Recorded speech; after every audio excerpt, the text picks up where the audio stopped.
जय श्री कृष्ण। भगवत गीता अध्याय 2 श्लोक संख्या 53।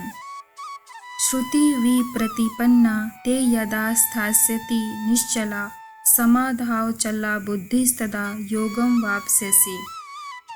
जब तुम्हारा मन वेदों की अलंकारमयी भाषा से विचलित न हो और वह आत्म साक्षात्कार की समाधि में स्थिर हो जाए, तब तुम्हें दिव्य चेतना प्राप्त हो जाएगी।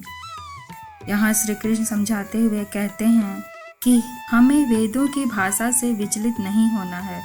वेदों में भौतिक सुख की प्राप्ति हेतु अनेक कर्म कांड दिए गए हैं, और यदि हम सुखी जीवन के लिए कोई कर्म कांड करते हैं और हमें सुख की प्राप्ति होती भी है, तो वो भी तभी तक जब तक हमारे पुण्य कर्म है।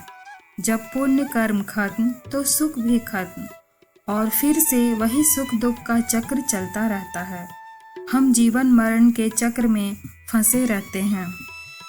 परंतु यदि हम श्री कृष्ण की शरण में जाते हैं, आत्म साक्षात्कार के लिए पूर्णतः समाधि में स्थिर हो जाते हैं, अर्थात जिसका मन संसार के मोह माया भौतिक सुख लाभ हानि से विचलित नहीं होता, अर्थात जो पूर्णतः कृष्ण भावना भावित होते हैं, कृष्ण का दास बन जाते हैं, और जिसका एकमात्र कर्तव्य कृष्ण के आदेशानुसार अपने सारे कर्म करना होता है, उसे दिव्य ज्ञान की प्राप्ति निश्चित होती है।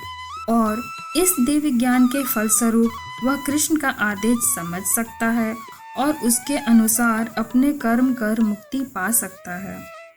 वह वहाँ पहुँच सकता है जहाँ जीवन मरण सुख दुख का कोई चक्र नहीं होता, सिर्फ आनंद ही आनंद है, अर्थात वह भगवान के समीप वैकुंठ धाम पहुंच सकता है और इस तरह अपने जीवन को सार्थक कर सकता है। धन्यवाद। जय श्री कृष्ण।